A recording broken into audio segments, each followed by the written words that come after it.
Let's go on the letter, Buzz. And it starts off, it's in today's paper and online now on the Telegraph website.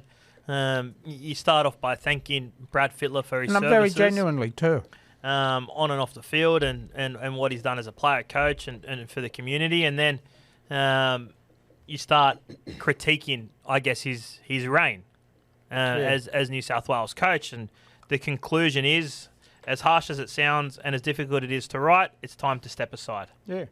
I've said in the story that no one in New South Wales origin history since Freddie first wore jersey 33 years ago has been a finer ambassador for rugby league in this state, and I genuinely believe that. But elite rugby league at this level is all about winning, and there have been too many mistakes made.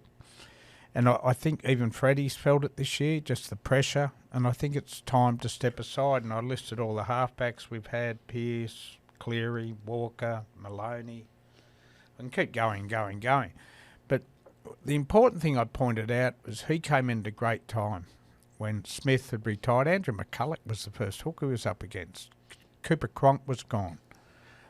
Billy Slater was gone. Yeah, it was definitely an end of an era for the Queensland greats. And, you know, our guys would just come into their prime, the Turbos and the Latrells. And, look, he got off to... I just think we need to go in a new direction.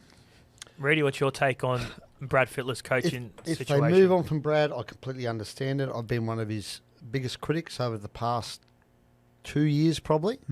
But I can also understand if they stay with him. But if they stay with him, as I've written today, they need to make sure that he has someone like Ivan Cleary working with him. I think we saw the difference Ivan made last night. Brad downplayed. Was Ivan there helping or yes, he was in the coach's observer? box. He was an observer. But Brad said he spoke to him during the game. Do we know what sort of role Ivan played in the lead-up to the game?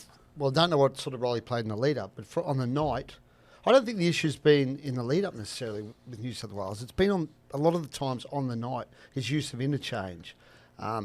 Tactics. And this is what I wrote a couple of weeks ago, boys.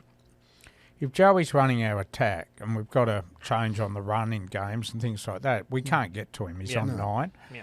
And the other thing is they have Brandy Alexander, for all great commentator, but he's not a coach. No. This is the issue. You're 100% right. When they won he needs more help. When he won early, Fitzy was his assistant. Yes. Fitzgibbon. Yep. Since then, he's had a few blokes helping who aren't necessarily as hands-on as what Fitzy may have been. Last night, Ivan's in the box. They're a completely different football team. So if Freddie was to go to them and say, look, I want to do it again, Ivan's going to be my right-hand man, I'd say you're not going to... You will struggle to get a better coaching combination than that. Yeah. So go with it again. Because I think it's up to Freddie to put a proposal together. Yes. And say, this is my staff. This is the way we're moving forward. This is the way we're going to avoid selections like leaving Martin and Campbell Gillard out and Cam Murray not starting. And well, if Ivan's the assistant, it might be all the Penrith team anyway. Cody Walker, I don't care if we're picking him when he's 39. He's got to start next year. Two things. Well, one thing is we can't speculate on who's going to be in the side next year. No, that's crazy. Well, I want Cody Walker in the side. Oh, mate, I know you're hosting, but please don't try and muzzle me. Well, if you're going to say ridiculous things, Buzz, you need to be muzzled because the next Origin game's 11 months away. The Tab have put a market up for it. Good luck to them. They haven't put a market who's going to be the New South Wales 5'8", I'm What's assuming. your thoughts on Ivan as Brad's assistant? Keeping Brad with Ivan as assistant? I've got no issue with it. I do wonder how much influence he would have had last night. Brad said he was asking him questions during the game. He was sitting behind him in the coach's box. Yeah, of course. Well, you think he was there just to observe and take notes from Brad Fittler? Ivan Cleary taking notes now. Brad Fittler coaches. That'll do me.